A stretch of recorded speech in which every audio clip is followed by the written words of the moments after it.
Buenos días a todos y a todas las asistentes a este primer seminario del nuevo ciclo de coloquios de Historia del Derecho, que da comienzo hoy de una manera estupenda, porque tenemos el placer y la alegría de poder dar la bienvenida a Carlos de Jesús Becerril, que es profesor visitante del área, y a los visitantes, como bien sabéis, pues les explotamos para que, para que nos den estos coloquios tan estupendos sobre sus investigaciones en curso. Carlos viene de la Universidad Anáhuac, México, y nos ha propuesto un tema especialmente sugestivo que se titula Dos remedios para un mismo problema, el juicio de amparo en materia fiscal y el juicio contencioso administrativo tributario de 1847 a 1936. Estamos muy agradecidos por haber aceptado inaugurar este ciclo de coloquios del 2023-2024. Muchísimas gracias por el seminario que nos has propuesto y a partir de aquí, pues, todo tuyo, Carlos. Perfecto. Perfecto. Bueno, primero que nada, muchísimas gracias a la Facultad de Derecho de la Universidad Autónoma de Madrid por esta invitación, que ha sido bastante productiva en términos bibliográficos y en términos de intercambio de experiencia con lo que están haciendo los pares de este lado del mar. Y agradezco especialmente a Manuel Luque Reina por la invitación y a la doctora Marta Lorente, que básicamente esto es la segunda parte de esta ponencia fue inspirado en un libro que hace tiempo llegó a mis manos, que era La jurisdicción contencioso administrativa en España, una historia de sus orígenes, y que de ahí me surgió la segunda parte de esto. Lo que ven ahí arriba, bueno, tiene dos partes. Primero que nada, es el juicio de amparo en materia fiscal, una cuestión más trabajada de mi parte, y el segundo es el juicio contencioso administrativo tributario, que está desembocando en una publicación que espero terminar este año para ya terminar con esto y pasar a lo siguiente que les propondré al final de toda esta materia. La cuestión es dos remedios para un mismo problema. En México se cuestionó o se ha cuestionado desde hace mucho tiempo cuál es la parte de la fiscalidad o la parte procesal de la fiscalidad que se aplicó en un momento determinado. En una república federal como la nuestra, donde tenemos medios de defensa fiscal o defensa tributaria, nos hemos preguntado cuál de ellos es el que mejor se adapta a las posibilidades o a las necesidades procesales de un momento y espacio determinado. Lo que están viendo, bueno, de pronto se había sostenido dentro de la historiografía jurídica mexicana que el juicio de amparo en materia fiscal había triunfado sobre otros y que lo había dejado abandonado, en tanto que en una república federal como la mexicana no admitía otro tipo de procedimiento, digamos, constitucional y legal para revisar algunas actuaciones. Y tenemos que en realidad el juicio contencioso también se presenta en la misma etapa como una opción que tienen los contribuyentes para poder obtener justicia fiscal. Entonces, en este momento, en 1879, como ven allí, pues el Foro, que es un periódico de jurisprudencia mexicana, se pregunta, más allá de lo que señalaba la historiografía, de que si existía o no el contencioso o que no estaba, bueno, ellos mismos señalan que sí procede el recurso de amparo cuando la violación constitucional que en él se reclama tiene cabida en un procedimiento legal como es el juicio contencioso administrativo. ¿Qué pasa en la época? Que en 1879 la Suprema Corte de Justicia tiene que decidir sobre si es procedente o no el contencioso administrativo para resolver determinadas actuaciones que hasta ese momento se resolvían por juicio de amparo. Entonces, la Corte va a señalar que el contencioso es inconstitucional en la medida en que invade funciones de otros poderes y que no se va a entender dentro de la estructura mexicana. Sin embargo, como vamos a ver a lo largo de esta ponencia, tienen, claro, se presenta por medio de juicio de amparo, pero los estados o algunos estados siguen aplicando la ley de lo contencioso administrativo hasta bien entrado el siglo XIX, finales del siglo XIX y primera década del siglo XX, lo que nos habla de cómo este recurso seguía en la estructura jurídica nacional, quizá no federal, pero sí estatal y revisada por la federación, que no se cansaba de decirles que dejaran de usar esta herramienta porque no era permitida.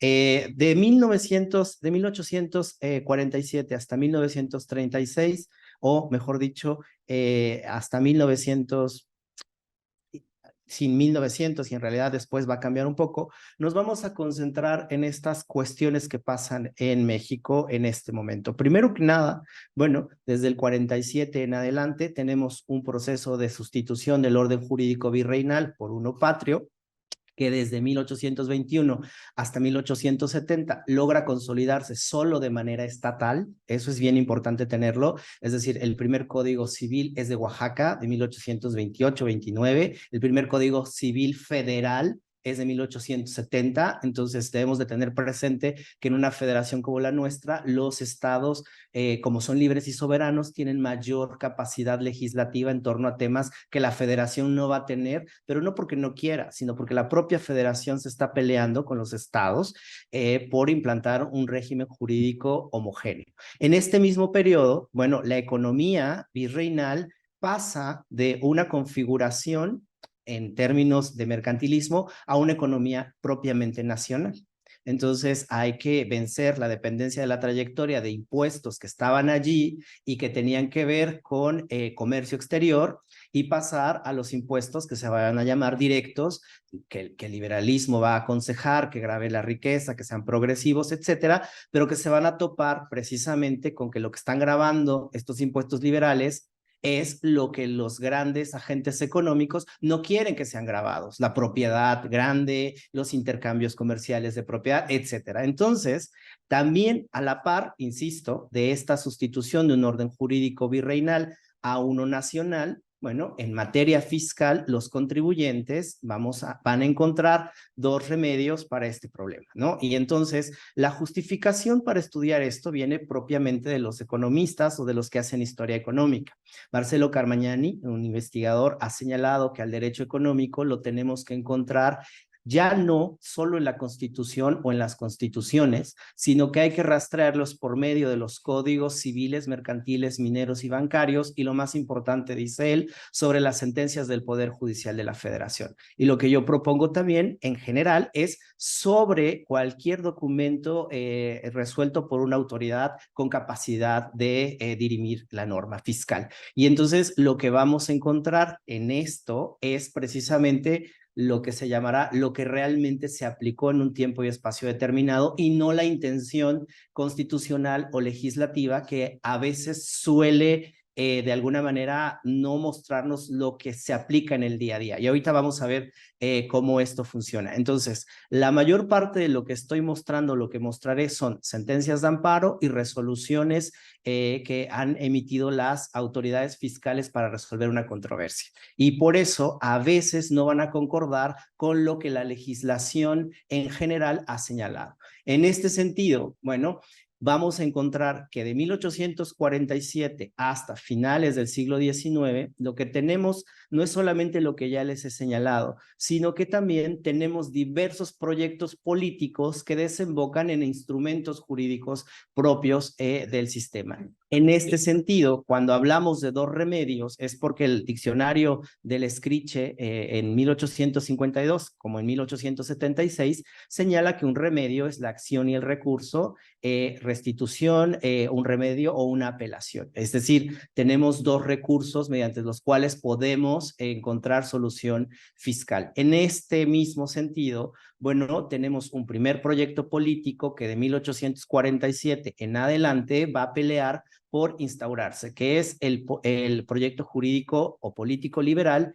que desencadena en justicia fiscal por medio del juicio de amparo, que los liberales dicen, bueno, respetemos al pie de la letra la idea clásica que tienen en la mente de la división de poderes, la división de funciones, y por lo tanto dicen que el poder judicial es el que tiene que resolver cuestiones jurisdiccionales, nada más él.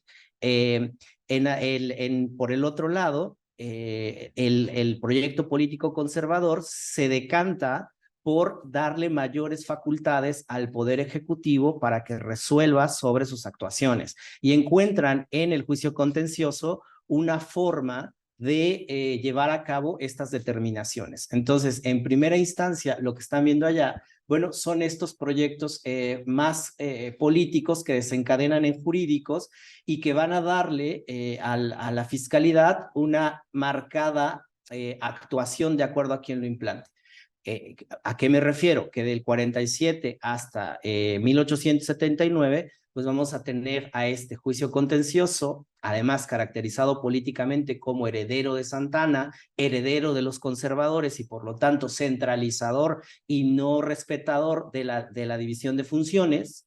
Y por el otro lado, al proyecto político liberal que encuentra en el juicio de amparo una forma de respetar a las, digamos, soberanías estatales, porque además el juicio de amparo por la fórmula Otero que ven ahí abajo, bueno, es una fórmula que permite que solo se le aplique la sentencia que se emite a la persona o corporación que lo pide. Entonces, se ha dicho que centraliza sin centralizar. El juicio de amparo en el siglo XIX dice que lo puede tramitar cualquier persona, bueno, cualquier habitante de la República ante los tribunales de la Federación por cualquier acto del Poder Legislativo y Ejecutivo. Y entonces, si la Federación o un contribuyente considera que el impuesto que le está cobrando el Estado de Puebla es inconstitucional, acude al Poder Judicial Federal, tramita un juicio de amparo y si se lo conceden, esa ley se le deja de aplicar solo a él.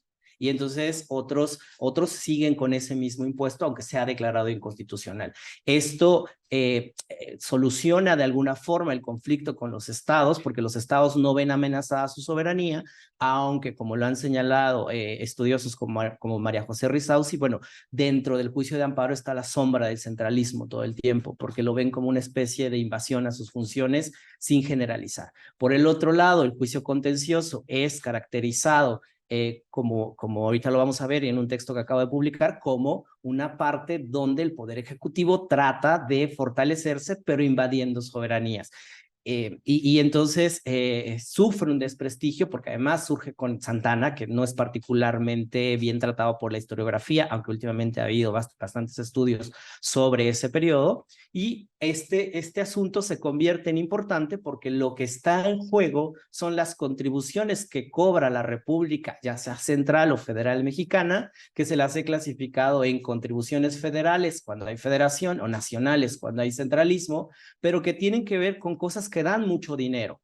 Y entonces estas cosas que dan mucho dinero tienen que estar al menos reguladas de la manera procesal para no perder ese dinero en un contexto de una hacienda pública que no puede terminar de cuajar en sus ingresos, que además está sujeta a agentes económicos que no quieren pagar impuestos y que cuando se les obliga buscan formas alternas de solución. Varias de las cuestiones han sido tratadas por otros historiadores donde señalan, bueno, cuando estos agentes económicos mexicanos encuentran resistencia o resisten de una forma de que buscan a otro presidente, buscan otro sistema, al grado tal que hasta buscamos un emperador que se fue para allá para tener otro tipo de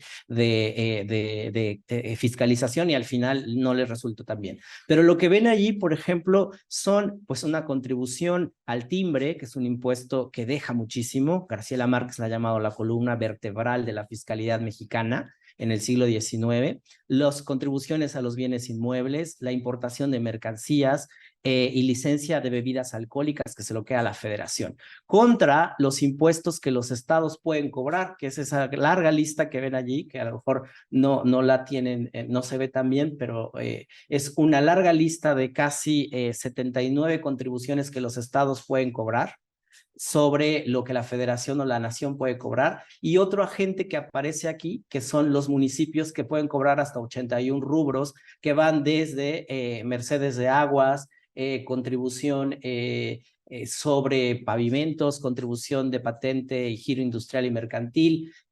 Cuando lean este texto que está en un libro que les pasaré en su momento, van a ver que en la contribución municipal también hay capitación de indios, lo cual es bien gracioso porque se abolió desde 1812, pero Chiapas lo sigue cobrando, y cuando uno va a estos, pues los de Chiapas les dicen, es en serio, en las sentencias de amparo, el jefe político de un municipio de Chiapas responde que pues se abolió en la Ciudad de México y que venga la Suprema Corte de Justicia a decirme que yo no lo puedo cobrar aquí. ¿No? O sea, porque así se ponen. Entonces, aquí, estos listados, ¿de dónde los saqué? De las sentencias de los tribunales, tanto administrativos como judiciales. Y eso es bien importante porque es lo que están impugnando en realidad. Si lo vemos al revés, y ahorita voy a exponerlo, si lo vemos desde la legislación, entonces la historiografía jurídica fiscal dirá que los tributos de indios ya no existen. Pero si lo vemos desde la sentencia de amparo, los tributos existen. Es más, hay tributos a mercedes de aguas. Cuando le dice, pero es que eso no existe ya. Pero bueno, hay estados que cobran mercedes de aguas, ¿no? Y entonces esto nos da una riqueza documental que nos lleva a otras dimensiones. Empezaré con el juicio contencioso administrativo, que es lo que estoy trabajando en este momento para finalizar.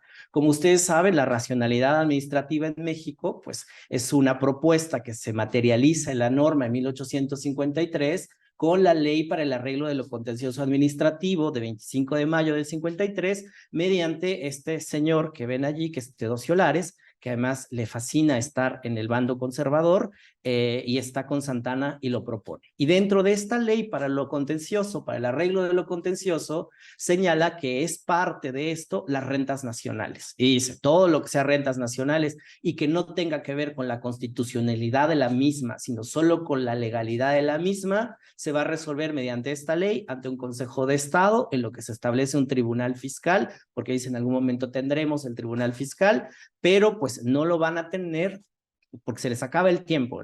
El Santana gobierna del 53 al 55, sale huyendo, el pobre de Teodosio Lares tiene que decir que el presidente no ha huido, pero ya se fue, y entonces él es como que digamos la mano administrativa, porque además él estudia fuera del país, se inspira en los teóricos franceses para proponer su ley y todo lo que va a estar alrededor. No obstante, y aquí viene lo que les señalaba, lo primero que hacen los opositores al régimen de Santana en este momento es decir que el juicio contencioso administrativo es propio de las élites que ellos están combatiendo. Entonces dicen, no lo podemos tener porque lo propuso un señor muy adinerado en un gobierno de adinerados que solamente buscan el centralismo. Y la prensa del momento establece varias críticas a este contencioso y dicen, bueno, no lo podemos hacer porque es un ataque al Poder Judicial, que siempre está quejándose de que lo atacan, hay peligrosidad en la facultad de resolver por sí mismo contiendas, que dice, bueno, el principal problema de este juicio es que lo van a resolver ellos, que son el Poder Ejecutivo, no puede ser eso posible, y más adelante, bueno, estos señores dicen... ¿qué pasa con este contencioso? Se acaba en el 55 el gobierno de Santana, el primero, y entonces dicen, bueno, no se preocupen que van a quedar recordados en la historia mexicana porque nos dieron un código de comercio y nos dieron un derecho administrativo. Y aquí la discusión se va a pasar a los teóricos del momento como Manuel Paino, como que es un liberal moderado, y como Guillermo Prieto, que es un liberal radical, en lo que van a señalar que la administración debe de ser tal que no importa qué gobierno o qué forma de gobierno exista, dicen ellos. No, puede ser una monarquía, puede ser una dictadura, puede ser lo que sea, en tanto que la administración pública funcione, lo demás puede ser salvable de diferentes maneras. Eso es bien interesante porque confían en la ciencia de la administración, han visto los ejemplos en otros países y le dan una fe ciega a ella.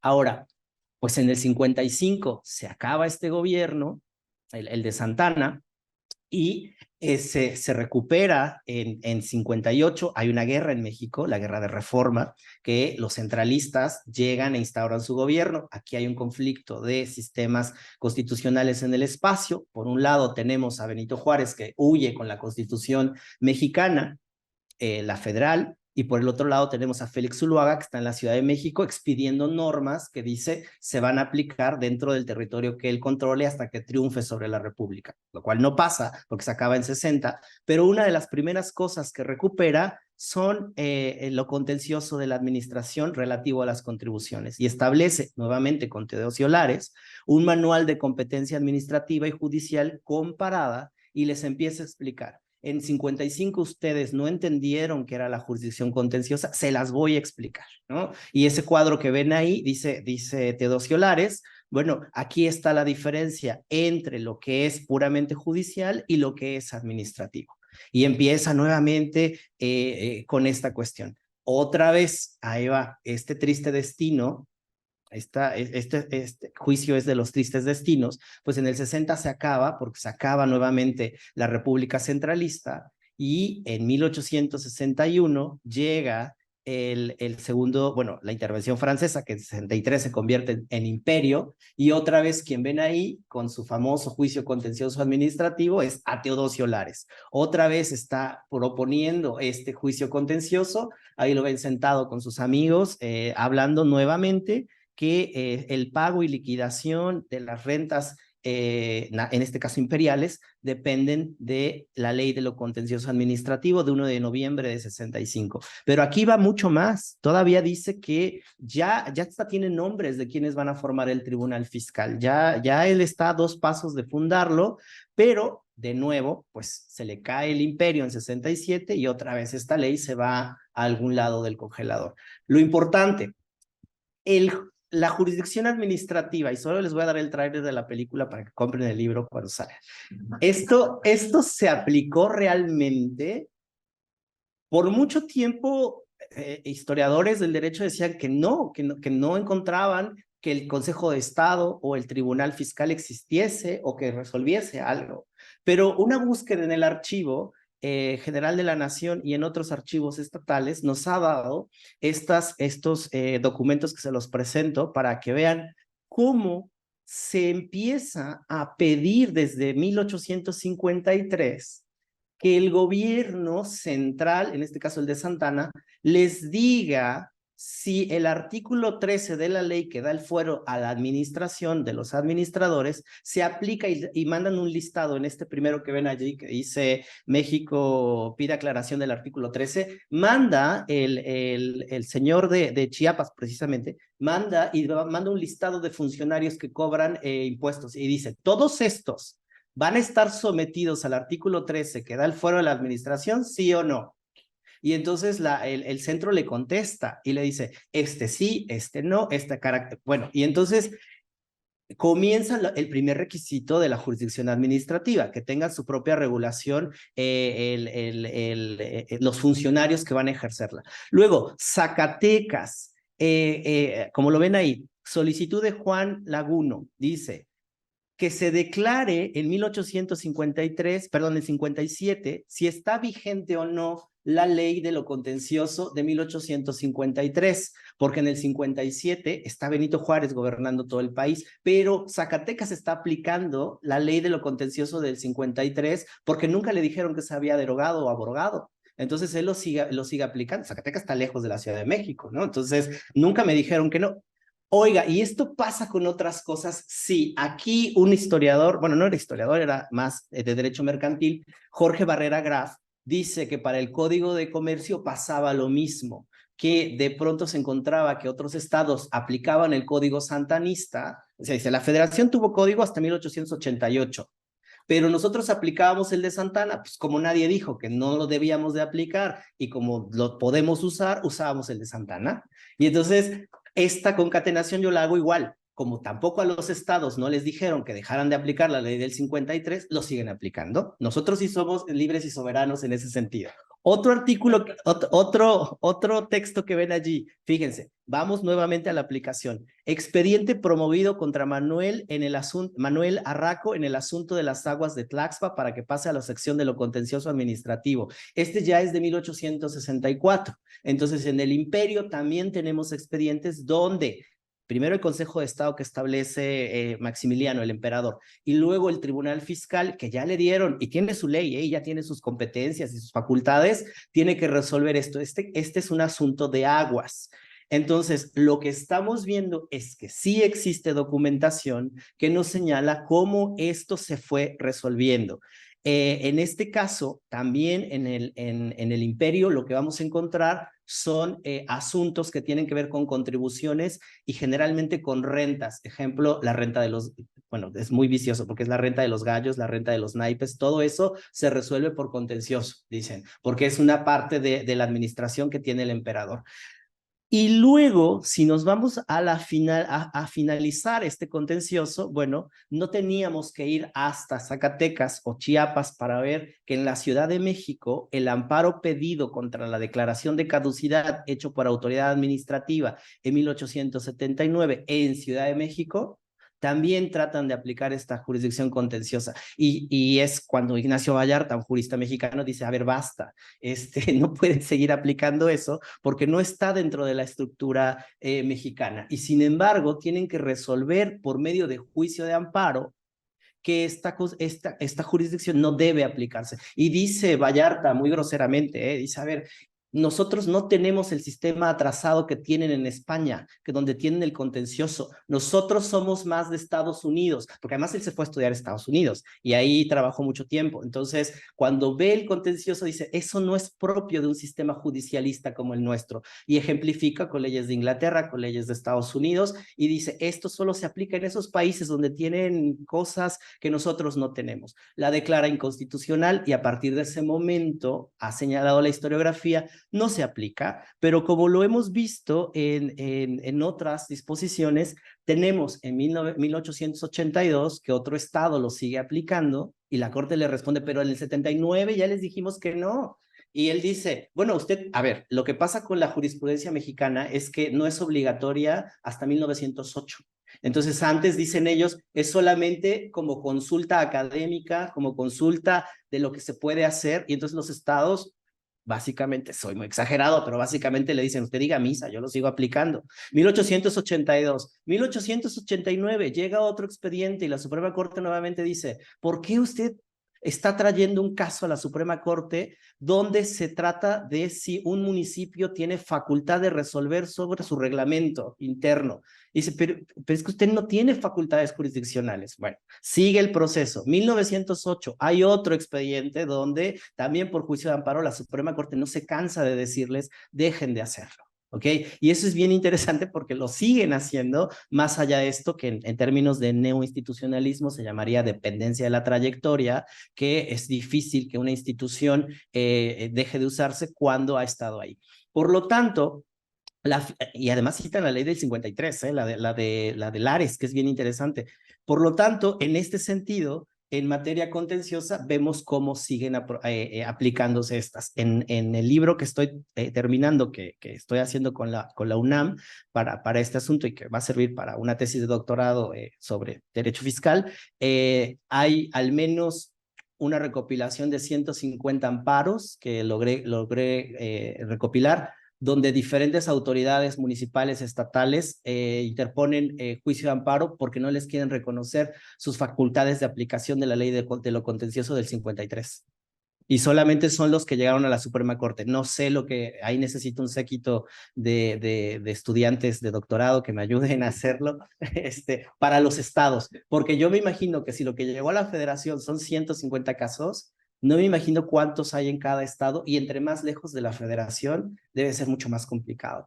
Entonces, vamos ahora a la segunda parte de esta exposición, el juicio de amparo. Por el otro lado, tenemos, ahí nada más les puse la cuestión en términos legislativos del juicio del contencioso.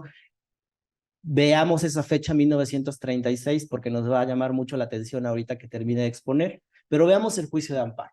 El juicio de amparo en México tiene un problema en materia fiscal. ¿Cuál es el problema? Esa pregunta. ¿Los tribunales federales pueden juzgar de las leyes de los estados? Esa es una pregunta bien interesante, porque nosotros, cada tribunal del estado, cada tribunal estatal, pero cada estado tiene un tribunal estatal, y lo crean o no, en el siglo XIX hay al menos 3 estados que tienen su amparo local. Entre ellos Yucatán, Guadalajara y otro se me está escapando. Entonces tienen su amparo local y tienen un amparo federal. Y entonces dicen, pero pero la federación puede intervenir en lo que yo estoy haciendo y la federación tiene que decir, en materia fiscal puedo, pero le dicen, siempre y cuando sea sobre proporcionalidad y equidad en las contribuciones y que sea Y ahí va la definición que están viendo allá arriba. Dice, siempre y cuando esta violación a materia fiscal sea tan evidente que tenga que intervenir. Si no es tan evidente, no puedo intervenir. ¿Qué es tan evidente? Entonces, la Suprema Corte dice que en materia fiscal, en términos de constitucionalidad, no está facultada para revisar lo que los estados digan. Así lo dice, ¿eh? Si leen esa sentencia, se van a desmayar porque dice. ¿Por qué? Porque dice, nosotros no somos tutores del Congreso, ni somos revisores de leyes. Nosotros interpretamos constitucionalidad. Estoy hablando de 1879. Y entonces le preguntan a la Corte, ¿y qué pasa si expiden leyes fiscales desproporcionadas e inequitativas? Pues como lo ven allá, la Corte dice que deben buscar, vean el último párrafo que están viendo allá, dice que deben buscar en los actos del Congreso resolver el impuesto sobre fábricas o no parcial aquella, está más arriba lo que les digo. La Corte dice que si quieren leyes justas, no es la Corte la que debe dárselas, tienen que votar por diputados patriotas que aseguren leyes fiscales correspondientes. Pero ¿por qué es este drama? 1879, la Hacienda mexicana está quebrada. Porfirio Díaz llama a los ministros de la Suprema Corte y pone a Vallarta y le dice, necesito que quite la incompetencia de origen, necesito que, por favor, las arcas se llenen, y Vallarta escribe y dice que es la misión de la Suprema Corte coadyuvar con el Poder Ejecutivo.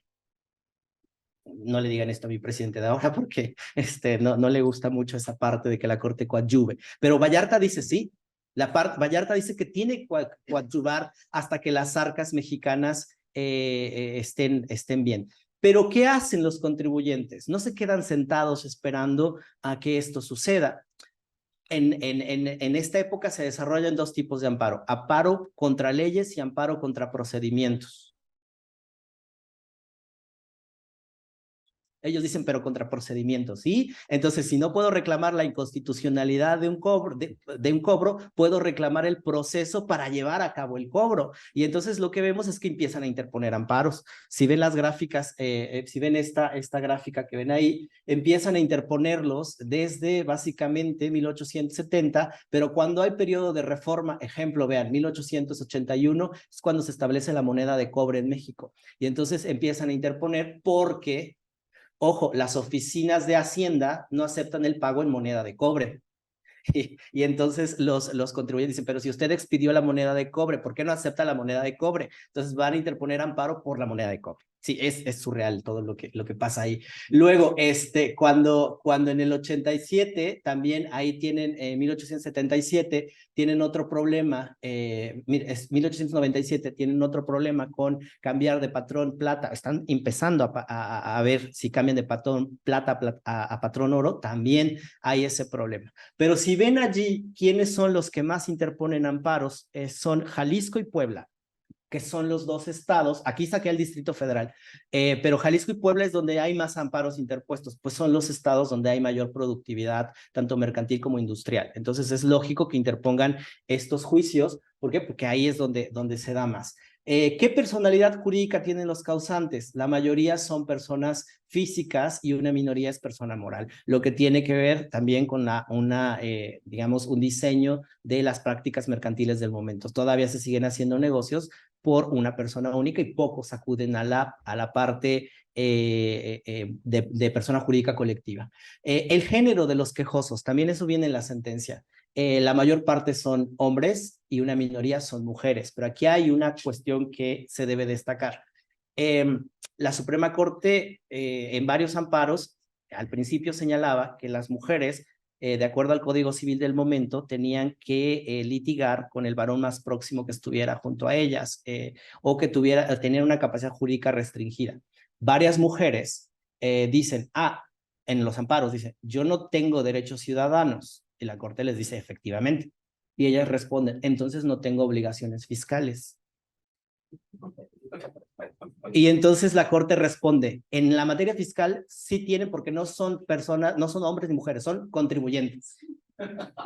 ¿Sale? Y eso cuando ve uno el amparo dice, claro, o sea, pues no se va a perder el dinero de un contribuyente, da igual quién sea. Y entonces ahí vemos esta ficción que además tiene que ver, miren, vean a qué se dedican estos. La mayor parte son comerciantes, hay propietarios, tiene que ver con la estructura económica de México, la mayoría tiene haciendas y la otra parte se dedica al comercio. Aquí la minería ya no es lo que era el siglo XVIII, principios del XIX, ha bajado a rangos que ya no se sostiene como lo pudo haber sido en la época virreinal, y tenemos a sujetos que no necesariamente están allí, pero como dirían los estudios, ya sé que no es algo muy popular, pero los estudios subalternos están ahí para decirnos, y este es el caso que quería exponerle y que le decía la otra vez a Marta que me encontraba por allí. Es el caso de una prostituta que pide amparo en la ciudad de Puebla, una mujer pública, decían. Y resulta, el caso rápidamente, es que ella tenía un burdel a 2 cuadras de la catedral que casualmente se llenaba los domingos.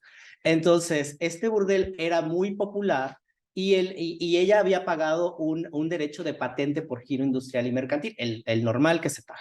Pero el presidente del municipio de Puebla decía que eso no era suficiente porque ganaba mucho dinero. Entonces le ordenó que se instaurara un revisor para que por cada acto que tuvieran en su casa de cita se le cobrara un impuesto especial. Y esta persona dice que eso era, fíjense el argumento de este sujeto social, eso es desproporcionado e inequitativo y es inconstitucional. No sé quién le llevó el amparo, alguien que le debía algo, pero revisa la corte y dice, efectivamente, usted no puede ponerle un cobrador por cada acto que vayan a realizar.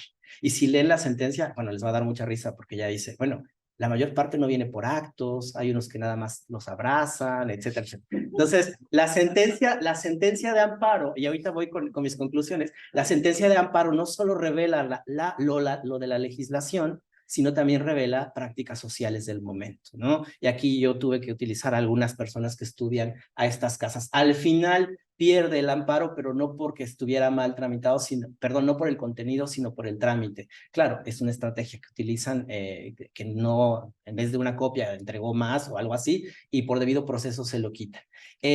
Nuevamente, todo esto que vamos viendo, bueno, y esta es la gráfica que me interesa para que vayamos terminando. Si nos vamos a una radiografía legislativa del México del siglo XIX, casi todos empiezan por lo federal, estatal y municipal, porque es lo que, digamos, la herencia priista nos ha dejado. Hoy en día, la federación cobra más que los estados. Y el último contacto del contribuyente es con los municipios, porque ellos tienen facultades fiscales, pero delegadas por la legislatura. Solo pueden cobrar el predial y otro impuesto de negocios pequeños. Pero si vamos a las sentencias, nos revelan lo diferente, que es que tenemos que empezar por lo municipal, que es lo que más tiene contacto el contribuyente del siglo XIX y principios del siglo XX. Luego el Estado, que además tiene mucha injerencia, pues por eso tenemos estados tan ricos como Yucatán, como Guadalajara, como todos ellos, que tienen bastante de dónde sacar. Y pues quien haya leído el primer federalismo, uno de los primeros problemas que tienen es con Zacatecas, que tiene más dinero que toda la federación junta, ¿no? Y en un momento no quiere obedecer cosas de la federación, y la federación la amenaza con armar un ejército, y Zacatecas dice, pues yo tengo para armar otro, a ver, ven, ¿no? Entonces eso es un caso de 1826 que fue así del acabose, ¿no? Pues por eso Texas agarró y se fue. Lo federal también, lo federal es lo último que tiene el contribuyente en el siglo XIX. Hoy es al revés, pero esto es ver, como lo decían en algunas discusiones aquí en la Autónoma, esto es verlo desde el presente, ¿no? Desde el presente así sería, pero desde ese momento lo que nos revelan las sentencias es otra cosa. Bueno, a partir del siglo XX también la materia fiscal nos revela en sentencias de amparo muchos más contribuyentes que han acudido a ella. Aquí nada más quiero destacar que a partir de 1917 en adelante, hay más personas físicas. Ya vieron, ahora son 36% las personas morales, perdón, que interponen amparo. Es que se ha diversificado la forma de hacer negocios, ¿no? Luego, si vemos aquí, hay mucho más mujeres, pero gran parte de los amparos de las mujeres del siglo XX dicen viuda de. Entonces, como diría alguna estudiosa de género que leyó este trabajo, me dijo, ¿te has dado cuenta que la exigencia en México en los primeros siglos es por equidad fiscal? Buscan ser reconocidas, porque al final alguien tuvo que hacerse cargo del negocio del esposo que se murió en la revolución, ¿no? Entonces, ellas son viudas de, y se hacen cargo del negocio, pero no están buscando participación política. Solo una busca participación política aquí, que se llama María Goríbar de Saldívar, que dice en un amparo, Usted, Suprema Corte, me dice que yo no tengo derechos políticos. Entonces no puedo votar por diputados patriotas, como usted me dice. Entonces me está violando dos derechos, porque no tengo derecho al voto, que no existe, no tengo derecho de representación y tengo que conformarme con estas leyes. Es bien interesante cómo María Goríbar de Saldívar hace esto. Finalmente, en 1936 es donde acaban estos dos estudios, tanto el contencioso, el juicio de amparo, como el contencioso, porque el contencioso regresa en 1936, de la mano nada más y nada menos que de Lázaro Cárdenas, que le dice a su secretario de Hacienda, Eduardo Suárez, necesito un tribunal donde yo pueda tener control de la fiscalidad mexicana. Dice, porque la Suprema Corte no me está haciendo caso. La Suprema Corte me echa todo atrás. De hecho, Lázaro Cárdenas en el 36 expide un decreto donde corre a los ministros de la Suprema Corte, todos. Los dice, tienen 15 días para irse, en enero entrarán otros. ¿Y qué hace su secretario de Hacienda? Vean esto, que es de su diario particular, de Eduardo Suárez. Dice que él es abogado y que es respetuoso de la sentencia de los tribunales, dice.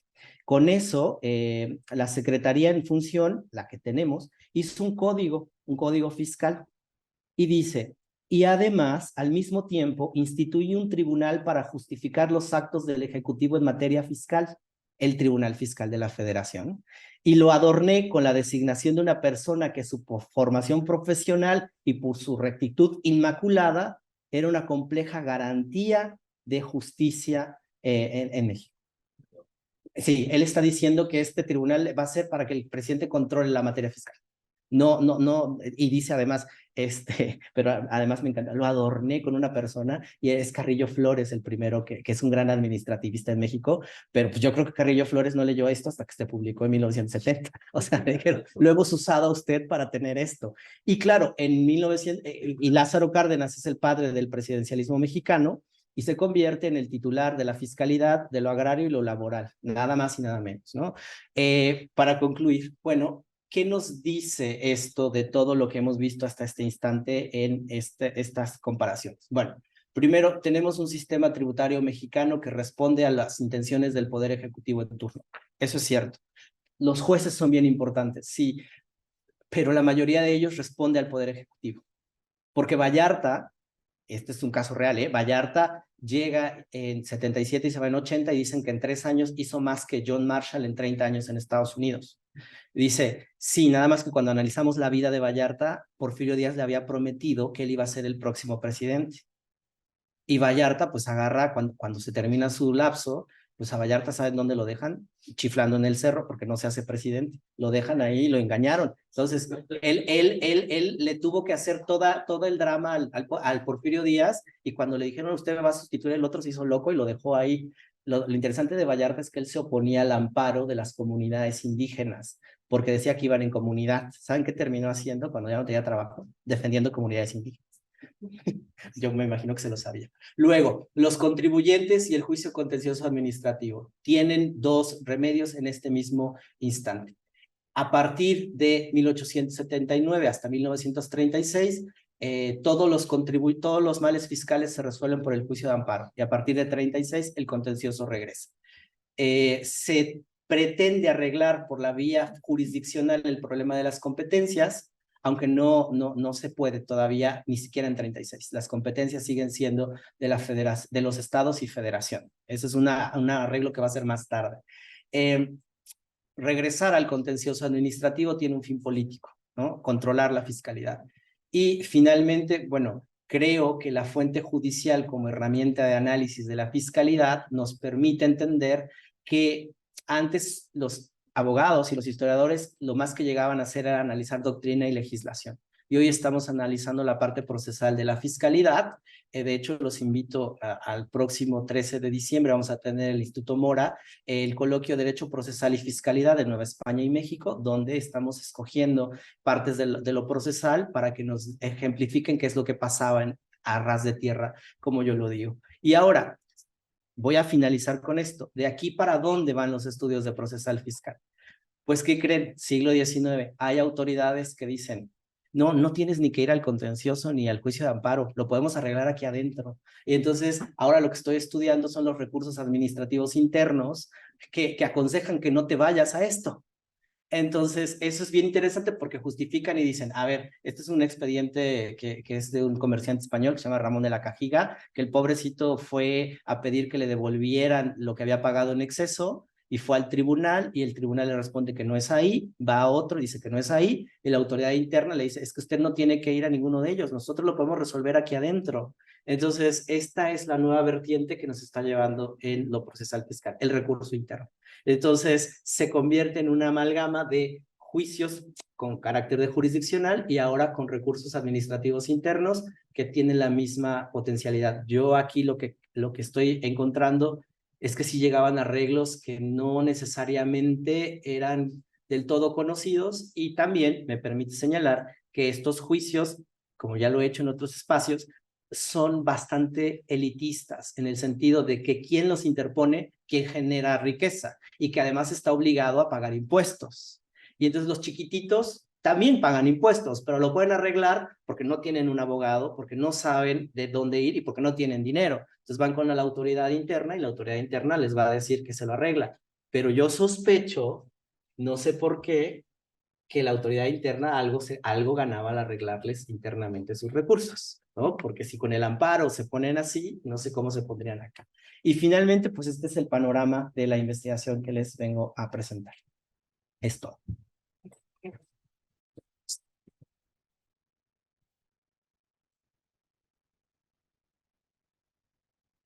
Pues muchísimas gracias, Carlos. Sí. Espera, vamos a usar micrófono porque si no, no lo oye la... Gracias. Gracias, buenos días. Perdonad la prisa, pero es que tengo que irme corriendo a lo del CADRI. Tengo un montón de preguntas a esta magnífica, magistral, en serio, magistral ponencia, detallada, sugerente, amena, divertida, vamos. Ponemos el vídeo a unos cuantos para que vean lo que es una ponencia. Bueno, tengo un montón de preguntas y, bueno, preguntas no son preguntas, intuiciones, sugerencias, observaciones desde desconocimiento de la situación mexicana y para esta cronología, pero con conocimiento de la situación española para una cronología anterior. Me atrevo a hacerte alguna observación y o plantearte alguna intuición que me sugiere tu trabajo, ¿no? Lo primero, y empezando por los términos, remedio no es juicio. Utilizas el diccionario de Scritch, este sí me lo sé bien, y remedio no es juicio. Cuando se asimilen estamos en un momento terminal.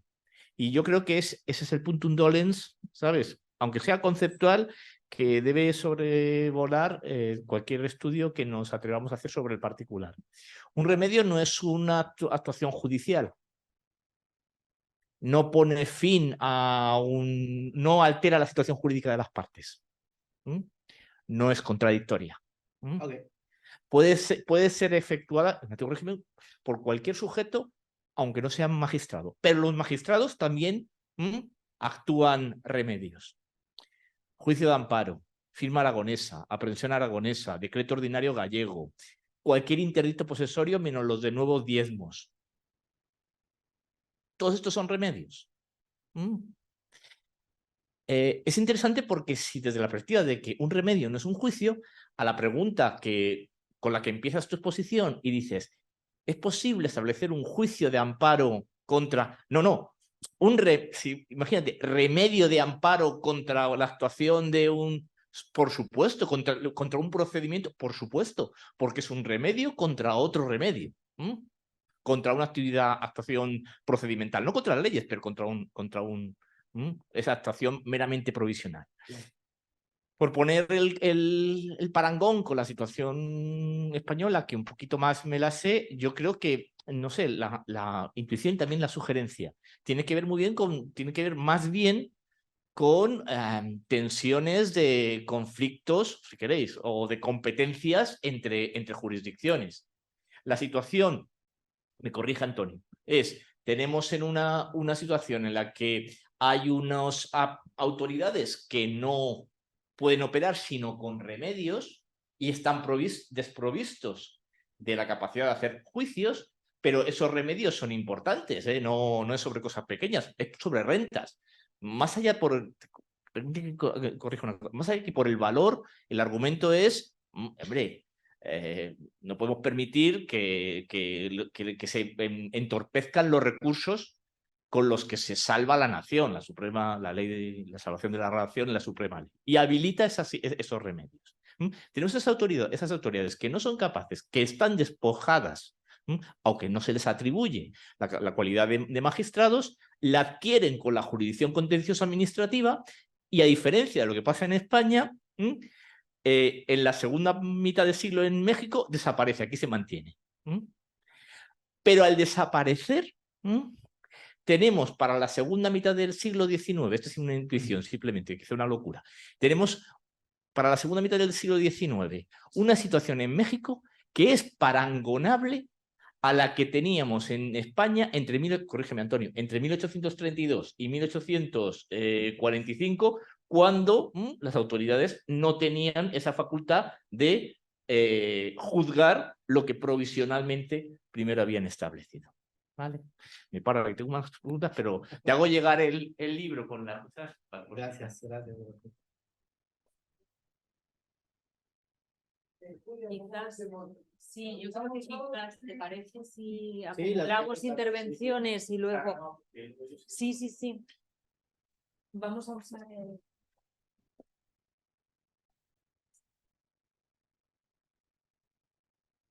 Bueno.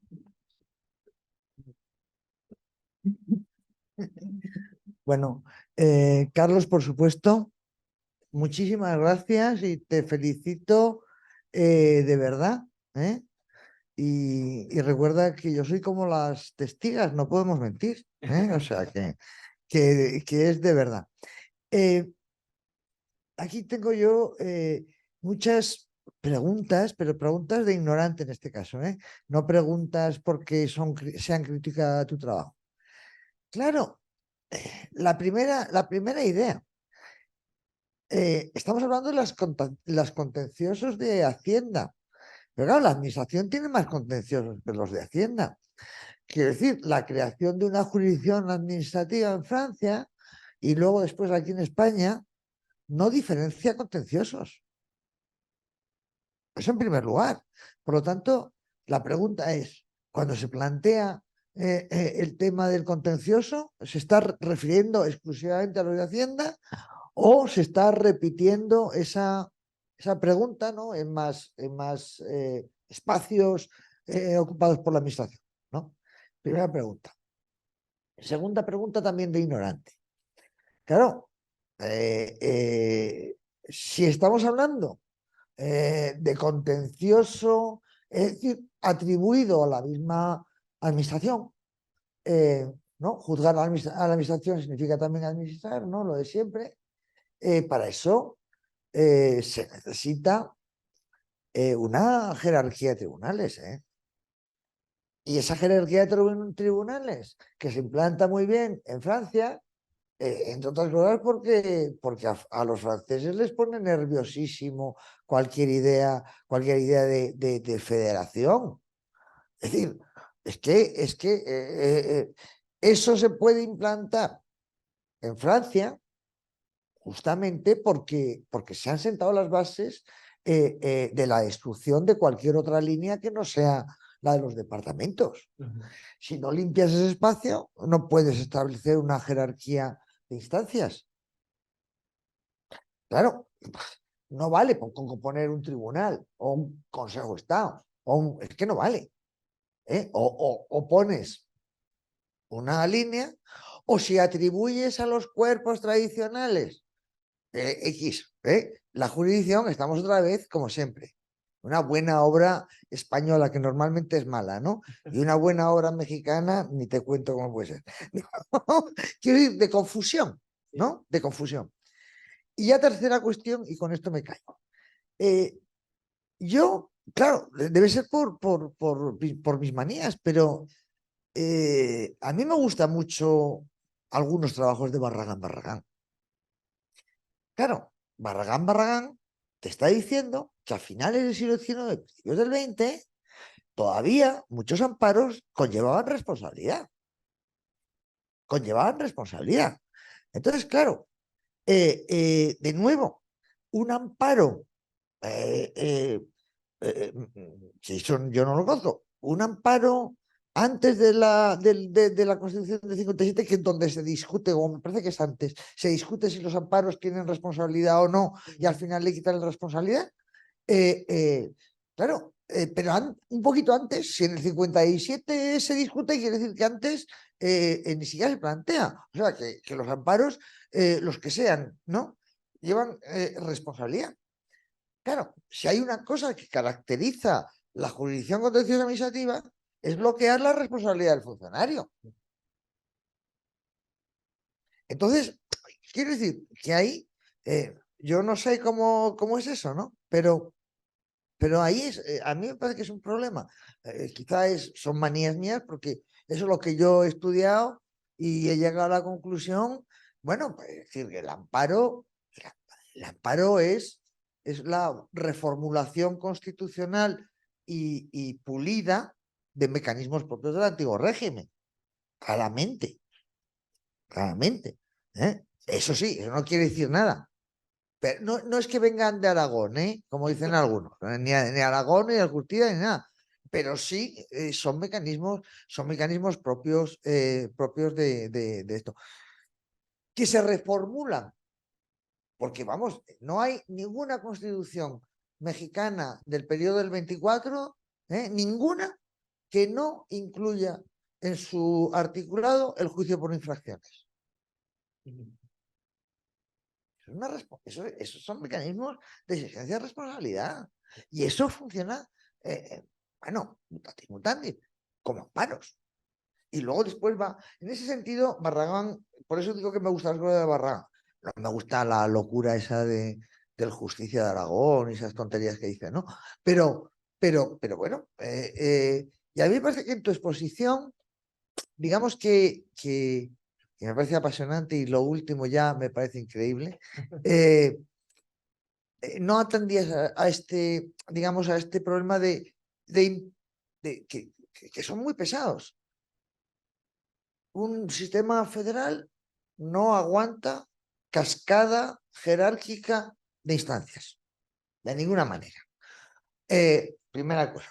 Y además, en términos y un sistema, de comillas, donde el amparo sea lo primero, tiene que depurar el amparo quitándole la responsabilidad, porque si no, pues estamos pegándonos todo el día, ¿no? Bueno, nada más, y perdón por la extensión. Carlos, yo me sumo a las enhorabuenas por la excelente exposición que nos has dado, y ya me imagino todo lo que habrá en lo que nos prometes próximamente para leer. Yo también, dado que no me dedico a esta época y a mi desconocimiento, sí tengo una pregunta así general, que es casi una aspiración.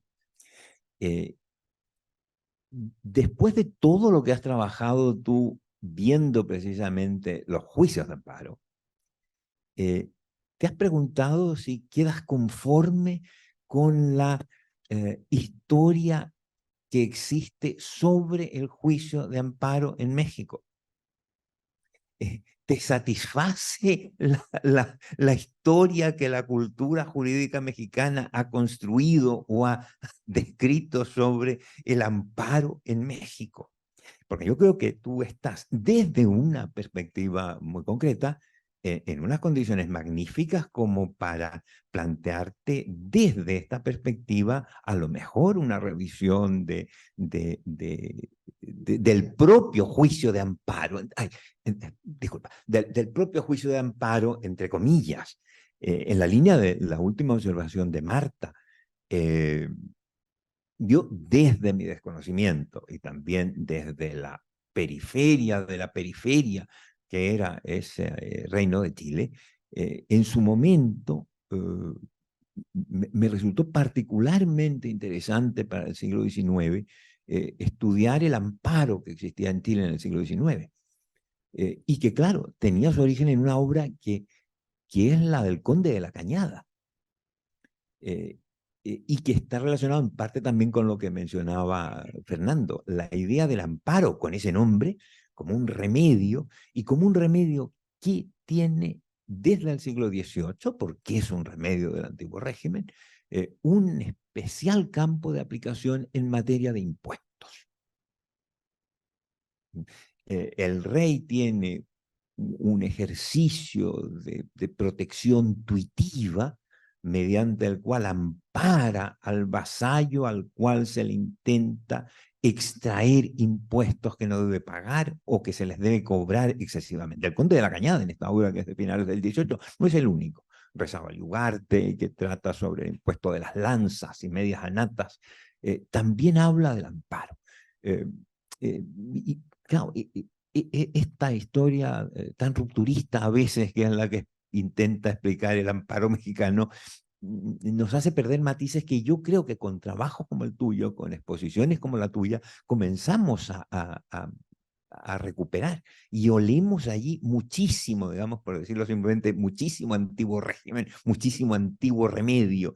Y eso, claro, luego te permite aquello que también tan agudamente te observa Marta, porque ella sabe mucho más de lo que dice saber. Claro, o sea, claro, es que enterándonos bien del amparo, eso nos permite mirar de una manera distinta a lo contencioso y a este juicio de lo contencioso. Pero o sea, yo te agradecería enormemente si tú en algún momento piensas, dices, a lo mejor yo no me voy a quedar aquí en el amparo en materia de fiscal, sino que a lo mejor esto me permite dar una mirada que revise algunos lugares comunes sobre el amparo en su visión historiográfica mexicana.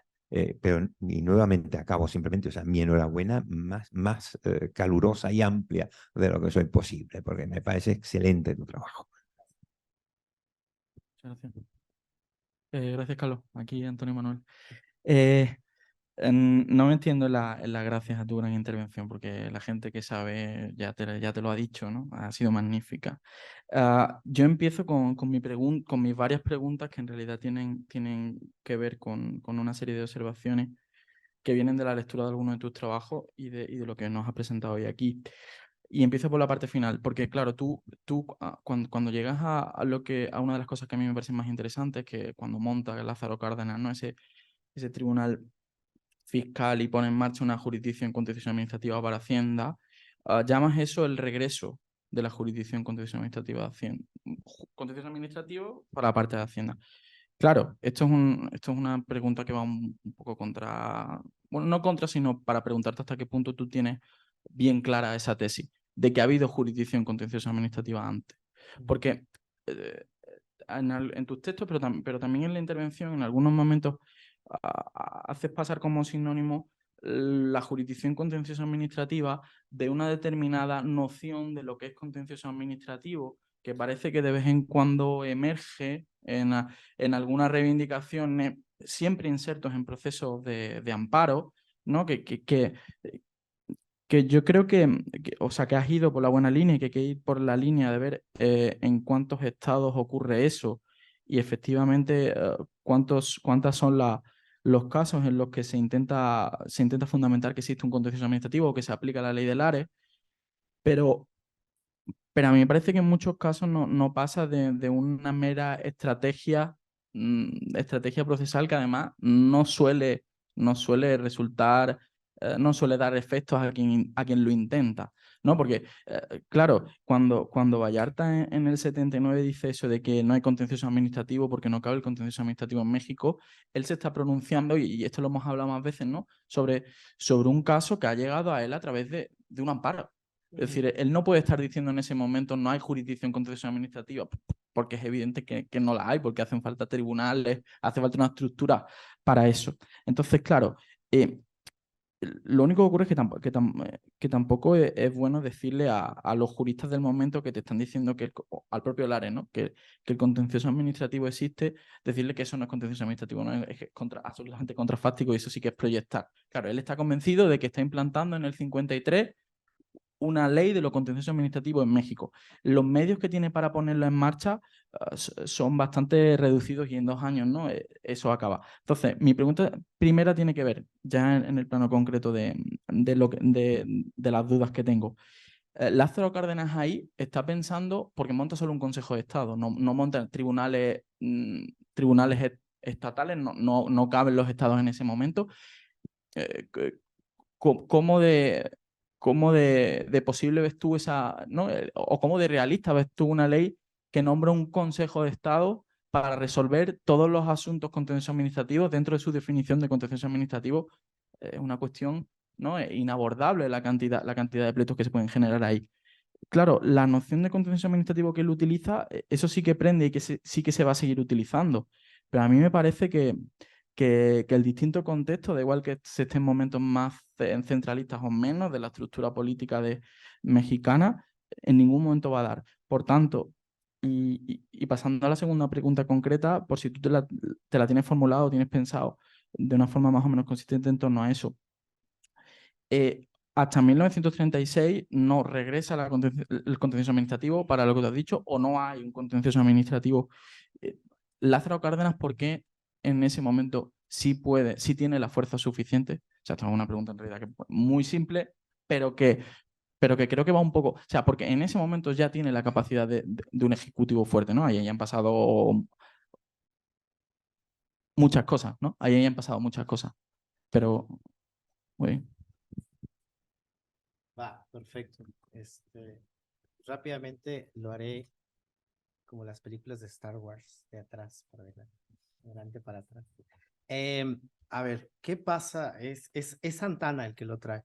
Entonces, sí, efectivamente hay que ver al momento qué están haciendo en ese momento. Ellos lo implantan y aquí el riesgo que existe es que ellos lo ven a largo plazo. Es decir, Teodosio Lares en 53 está confiando que ese gobierno va a durar mucho tiempo, pero en el 54 Santana ya agarró y se fue. Entonces, les da tiempo de hacer un Consejo de Estado para después diseñar su propio tribunal que resuelva, pero pues cuando llega no hay. Entonces, al final del día, quien resuelve las primeras cuestiones con Santana es el Consejo de Estado. En el 58-60 le pasa lo mismo al pobre Teodosio Lares. Piensa que ese se equivocó de bando todo el tiempo. Piensa que Félix Zuluaga va a durar mucho porque Benito Juárez no lo quiere, según ellos, y al final Benito Juárez termina implantando y el pobre de Teodosio Lares otra vez se vuelve a ir. La tercera esperanza es el imperio y nuevamente, entonces son regímenes de excepción si lo vemos desde este lado de la historia, pero en ese momento lo están pensando a largo plazo. Y el más largo plazo con la esperanza ya es precisamente el Segundo Imperio. Por eso él ya dice, vamos a tener un tribunal fiscal, y este tribunal va a tener esto, y lo enlazo con la primera pregunta de Marta. El contencioso administrativo en México surge solamente para la materia fiscal y no es sino hasta los años 70 u 80 cuando se cambia incluso de nombre al tribunal, se llamaba Tribunal Fiscal de la Federación y se cambia a Tribunal Administrativo, hasta apenas todavía, en Ciudad de México todavía hasta hace 5 años se llamaba Tribunal Fiscal, pero ya empezaba a conocer de otras cosas. Entonces, de pronto, y claro, tiene que ver, y aquí me monto en los historiadores de la economía, tiene que ver con el desarrollo económico mismo del país. Necesitamos recaudar contribuciones y necesitamos que esto funcione de esta manera. Lázaro Cárdenas en el 36, lo veo de esta manera. Lázaro Cárdenas es un personaje que ha llegado al poder legitimado por elecciones y que además se ha dado cuenta que la única vía para manejar o para modificar la Constitución es la vía legal, que no la vía legítima, esa es otra cosa. Entonces, Lázaro Cárdenas, esto es bien cuestionado, ¿no? Cuando expulsa a todos los ministros de la Suprema Corte, uno diría, ¿qué dictador es? Pero cuando uno ve el decreto dice, decreto por el cual no sé qué tanto, y al final dice, aprobado por las 2/3 partes del Congreso de la Unión Mexicana y por la mayoría de las legislaturas de los estados. Entonces, lo que ha hecho Lázaro Cárdenas y el régimen postrevolucionario es ganar las elecciones y ganar a los gobernadores de los estados. Nuestra Constitución, para modificarla, no es flexible, es rígida. Necesitamos que el 50% más uno de los estados digan que sí se modifica y que 2/3 partes del Congreso digan que sí. El régimen del PRI tiene esa virtud, que todos son con él, entonces lo modifica todas las veces. Lázaro Cárdenas tiene a todos a su alrededor. De hecho, es muy criticado en México cuando Lázaro Cárdenas, que no le gustaba mucho la iglesia, modifica el artículo 3 y dice, la educación que imparta el Estado debe ser socialista, basada en concepciones racionales de la vida, o sea, no en lo que usted cree, y de pronto todo el mundo dice, pero entonces este era un socialista. Si lees el decreto, nuevamente dice, aprobado por las 2/3 partes del Congreso y la mayoría de los estados. Quiere decir que al menos los que lo apoyan dentro de la política tienen esa visión compartida con él. Y aquí, pues, es obvio que va con un secretario de Hacienda, Eduardo Suárez, que además le sabe mucho a la economía, además negocia la deuda mexicana con los Lamont, que hay un tratado que se llama Suárez-Lamont, y entonces, pues nada más le dice, en ese momento es el momento de instruir a tu secretario qué es lo que se necesita para modificar el aparato institucional para que eso no sea inconstitucional. Es lo único que necesita él, ¿no? Entonces, por eso a Suárez se le ocurre esto. No tiene el problema de lo que hoy en día tienen la mayor parte de los gobiernos mexicanos, que han dicho que han fracasado porque no tienen el apoyo de los gobernadores ni de los diputados, de la Cámara, del Poder Legislativo. Entonces, él lo tiene un poco más fácil. Volviendo bueno, pasando a la pregunta de Javier. Bueno, el juicio de amparo en México tiene, como dice Marta, tiene sus exponentes, Barragán, Fix, Zamudio, en algunos casos María del Refugio González, José Luis Soberanes. Ellos han hecho mucho por nosotros, pero ha pasado el momento de que ellos solamente analizaban la legislación. Y bueno, yo creo, o a lo mejor si alguno tomó alguna sentencia de amparo, ha de ser muy raro, no lo sé, pero perdón, Barragán, pero digamos, tiene pero el bagaje de tomar lo que hay para sistematizarlo o hacerlo cuantitativo, eso es algo que yo tomé de los historiadores de la economía. Si vieron mucho esto, es básicamente Ernest Sánchez Santiro trasladado al juicio de amparo, porque ellos nos han enseñado que podemos tomar lo que dicen los expedientes. Ahora, creo que lo único que esta historiografía debe renovarse es tomando los expedientes para hacer líneas generales de interpretación y ver lo que está pasando al pie, que eso es. Entonces, a mí me han facilitado la vida Fixamudio, Barragán, González, porque ya no tengo que ir a la ley porque ya la recopilaron. Entonces, nada más abro su libro y digo, ya no tengo que estar en el archivo para eso, pero para el archivo ya voy a los expedientes, ¿no?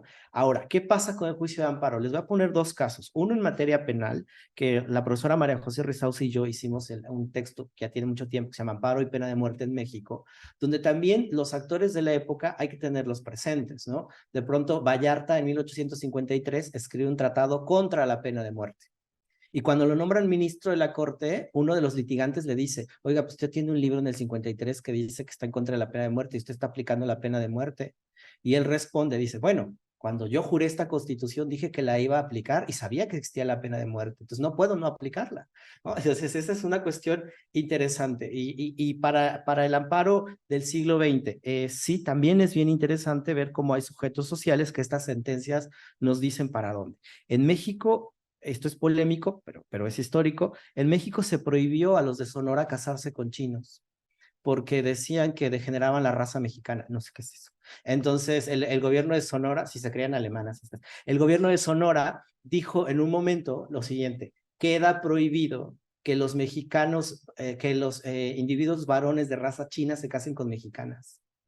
Y entonces los individuos varones de raza china acudían al juicio de amparo y decían que era un derecho para ellos casarse porque ya se habían naturalizado mexicanos. Y la Suprema Corte le dice, ¿y dónde dice que el matrimonio es un derecho? No es un derecho, es un contrato. Y entonces dicen, vayan al 130 que dice, y por lo tanto, si es un contrato, se rige por la teoría general de las obligaciones y los contratos civiles se rigen en materia local de Estado. Y si el Estado de Sonora dice que para acudir a un contrato se tienen estos requisitos, entonces es válido que los chinos no se casen con mexicanas. Y entonces, ¿qué hacen los chinos? Pues no se quedan ahí esperando, se van al estado de al lado. Se casan en el estado de al lado, regresan a Sonora. ¿Por qué? Porque el artículo 121, fracción cuarta de la Constitución del momento, dice que los actos del orden civil que celebre un estado serán válidos en otro estado. Lo mismo que hacía, sí, no, es maravilloso el sistema federal. Es lo que hacían los gays en un momento. Cuando estaba prohibido casarse en otro estado, iban a Ciudad de México, se casaban y regresaban a su estado y el estado tenía que reconocerles el matrimonio. Entonces, esto solamente lo sabemos cuando vamos a la sentencia, porque si no, no lo sabemos. Entonces decimos Sonora, entonces no había matrimonios de chinos, ¿no? Y sí lo hay.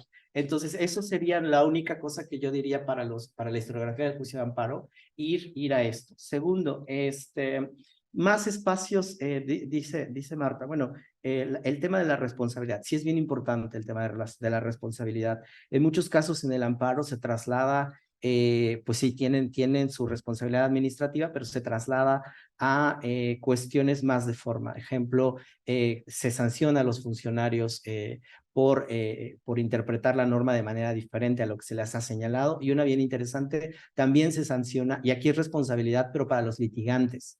La ley también sanciona que si usted está interponiendo un amparo y nos damos cuenta que solo para obtener tiempo, los multan con 100 o 200 pesos, lo cual era muy común. O sea, yo he visto amparos que dices, pero esto no tendría por qué admitir un recurso. Y entonces lo interponían en lo que resolvía que el recurso no se admitía, ellos ganaban 10 días. ¿No? Entonces también se les traslada a los litigantes y a los jueces también tienen este asunto. Y finalmente lo de remedio es una cuestión que aparece en el primer documento que yo tomé en mi vida y por eso llegué a mi vida para el juicio de amparo, por eso llegué a este tema, que es que Valeriano Régules, un señor del juzgado de distrito de Oaxaca, como no sabe a dónde ir, no sabe si ir a su autoridad local, a su autoridad federal, a un recurso administrativo, hace esta pregunta en su juicio de amparo y así empieza su juicio de amparo. ¿Cuál es el remedio contra los abusos que en materia de impuestos cometa el Poder Legislativo? Así pregunta. Y la Suprema Corte hace un estudio detallado y al final le dice, pues el que esté más cerca de usted. Pero él dice, federal, estatal, municipal. Y entonces él termina yendo a un juzgado de distrito y el juzgado de distrito pues le desecha porque dice que no es ahí. Entonces ahí es cuando yo empecé a estudiar y dije, a ver, entonces si un contribuyente de la época se pregunta dónde ir, es donde estamos, digamos, haciendo esta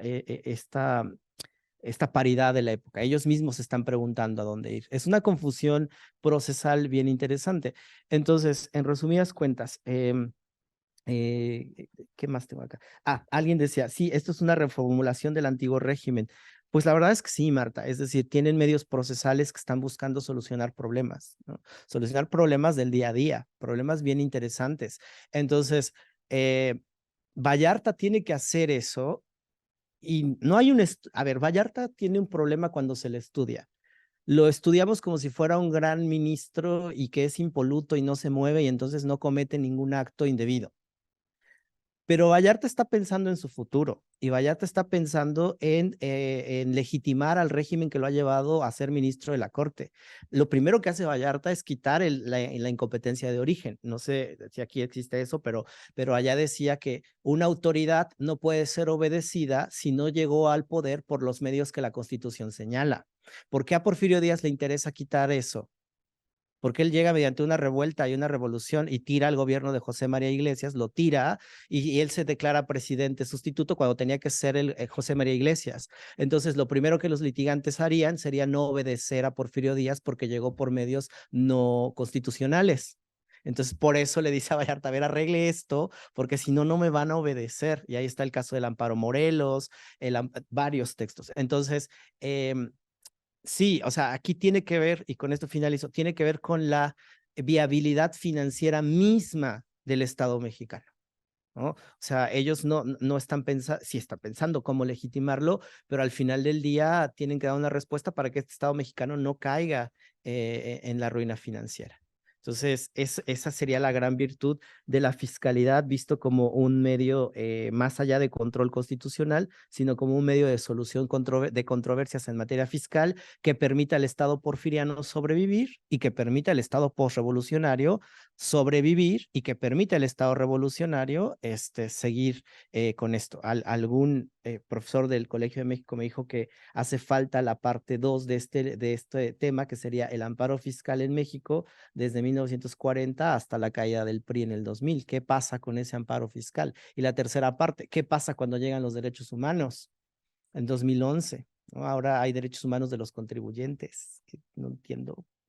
Bueno, algo tendrán de derechos humanos, ¿no? Pero bueno, entonces eso sería básicamente esta respuesta. Espero que haya respondido.